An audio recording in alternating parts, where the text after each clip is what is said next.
5 दिवसांच्या उपोषणानंतर अखेर सरकार नेमलं आणि मनोज जरांगे यांच्या काही मागण्या आहेत, जवळपास 8 मागण्या होत्या, त्यापैकी 6 मागण्या या राज्य सरकारने मान्य केलेल्या आहेत। अशा पद्धतीचा GR सुद्धा काढलेला आहे।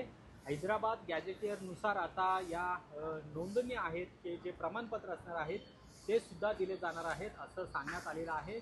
GR सुद्धा सरकारने काढल्यानंतर मनोज जरांगे यांनी त्यांचं 5 दिवसांचं उपोषण हे आता सोडलेलं आहे आणि मराठा समाजाकडून याबाबत आता जल्लोष करण्यात येतोय। मात्र आता ओबीसी समाजाचं काय म्हणणं आहे हे आपण जाणून घेणार आहोत। आपल्यासोबत ओबीसी समाजाचे अभ्यासक मृणाल ढोले पाटील आहेत। सर, पहिली प्रतिक्रिया काय आहे? उपोषण मागे घेतलेलं आहे, सरकारने GR सुद्धा काढलेला आहे। नाही, खरं तर हा जो GR काढला सरकारने हा अतिशय बेकायदा आणि घटनाबाह्य आहे। त्याचं कारण आहे की सरकारला अशा संदर्भात कुठलाही अधिकार नाहीये। जो अधिकार आहे तो राज्य मागासवर्गीय आयोगाचा आहे। महाराष्ट्र सरकारला ओबीसीच्या यादीमध्ये कुठल्या जातीमध्ये कुठली पोटजात येते किंवा कुठल्या जातीचं कसं करायचं किंवा कुठली जात मागास आहे नाहीये यात हे सांगण्याचा कुठलाही अधिकार नाहीये। हे करून ओबीसी समाजाचा एक डेथ वॉरंट या राज्य सरकारने स्थापन केला आहे। आपण हा GR बघूया जो या सरकारने काढलाय। हाच GR स्वतःच इतका खोडसाळ आहे। तो काय म्हणतो की हैदराबाद गॅझेटनुसार मराठा समाजातील, स्वतःच गॅझेट काय म्हणतंय, मराठा समाजातील पात्र व्यक्तींना कुणबी किंवा म्हणजे एका जातीच्या व्यक्तींना दुसऱ्या जातीचा दाखला द्यायचा असा हा GR सांगतो। पुढे त्या तो GR काय सांगतो बघा की मराठवाड्यामध्ये बऱ्यापैकी कुणबी मराठा कुणबी समाजाची लोक आहेत असं या सरकारला कुणी सांगितलं? असा कुठला अहवाल आहे? असा कुठलाच अहवाल नाहीये। हे कसं यांनी धरलं? दुसरं त्यांनी काय सांगितलंय की जात प्रमाणपत्र मिळण्याकरता हैदराबाद गॅझेट, आता गॅझेट आणि गॅझेटियर हे वेगवेगळं असतं। तर गॅझेटची मागणी होती, पण ठीक आहे, त्याच्यात त्यांनी काय लिहिलंय की निजाम सरकारमध्ये कुणबी जातीस कापू असं हे म्हटलं होतं। तर हे बरोबर आहे की कुणबी जातीला तिकडं कुर्मी म्हणतात, काही ठिकाणी कुणबा म्हणतात, काही ठिकाणी कापू म्हणतात, हे बरोबर आहे। पण याच्यानुसार ते म्हणजे मराठा समाज आहे असं होत नाही ना। परत त्याच्यानंतर त्यांनी काय सांगितलंय की मराठा समाजास, परत तेच की मराठा समाजास जात प्रमाणपत्र देण्यामध्ये म्हणजे याचा अनुसार सरकारच असं म्हणतंय की हैदराबाद गॅझेटनुसार मराठा समाजातील लोकांना कुणबी समाजाचे दाखले द्यायचे आहेत, म्हणजे एका समाजाला दुसरा द्यायचे आहेत।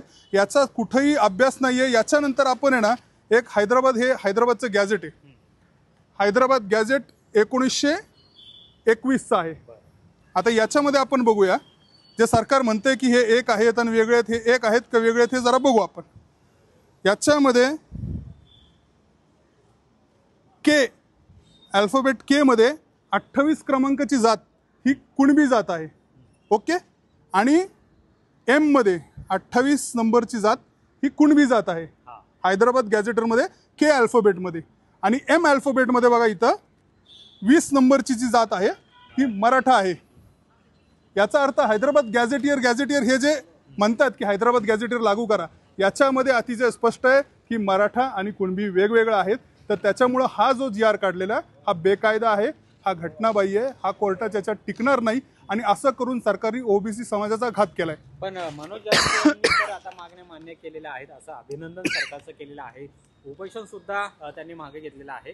मनोज जरांगे यांना या सगळ्या गोष्टी माहिती नाहीयेत? त्यांना हे माहिती आहेत, पण कसं आहे, खोटं बोल पण रेटून बोल। डे 1 पासून त्यांचं जे उपोषण होतं हे बेकायदा होतं, हे घटनाबाह्य होतं, हे त्यांना माहिती होतं। पण फक्त झुंडशाहीच्या जीवावर आणि एक प्रकारे मोबोक्रेसीच्या जीवावर त्यांनी हे सगळं सरकारकडनं फक्त आपल्या मागण्या रेटून घ्यायच्यात। त्या कायदेशीर आहेत, सामाजिक न्यायाच्या दृष्टीला धरून आहेत, घटनेला धरून आहेत, याचा काही विचार करायचा नाही। फक्त आपलं भागलं, स्वतःचा स्वार्थ भागला, स्वतःच्या सोयरे स्वतःच्या समाजाचं भागलं म्हणजे विषय संपला। काही करून त्यांना आरक्षण नको आहे, पण इतरांना आरक्षण भेटून द्यायचं नाही ही त्यांची भूमिका आहे। जर त्यांना आरक्षण पाहिजे होतं त्यांना EWS होतं, त्यांना आज पण SCBC आहे।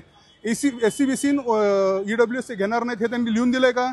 मग जर त्यांनी लिहूनच दिलं ना की आम्ही EWS आणि SCBC आम्ही सोडायला तयार आहोत, तर मग ओबीसीमध्ये मागणी कशी येते?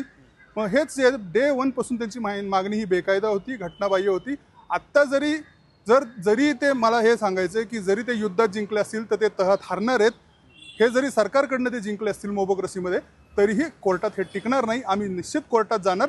आत्ता आम्ही कायदेशीर सल्ला घेत आहोत, आम्ही कोर्टात जाणार आणि हे आम्ही कोर्टातनं खारिज करून घेणार। तर ओबीसी समाज आक्रमक झालेला आहे या गॅझेटियरच्या विरोधात जो GR सरकारने काढलेला आहे तो मनोज जरांगे यांना जरी आनंद करणारा असला तरी मात्र तो ओबीसी समाजाचं नुकसान करणारा आहे आणि त्यामुळे याला चॅलेंज आता न्यायालयामध्ये करण्यात येणार आहे आणि त्यामुळे सरकारने जरी हा निर्णय घेतलेला असला तरी त्यांना हा अधिकार आहे का नाही हा सुद्धा सवाल आहे, तो आता ओबीसी समाजाकडून व्यक्त करण्यात येत आहे. अमोल धर्माधिकारी, लोकशाही मराठी, पुणे. लोकशाही मराठी ऐका, पहा, जागरूक रहा.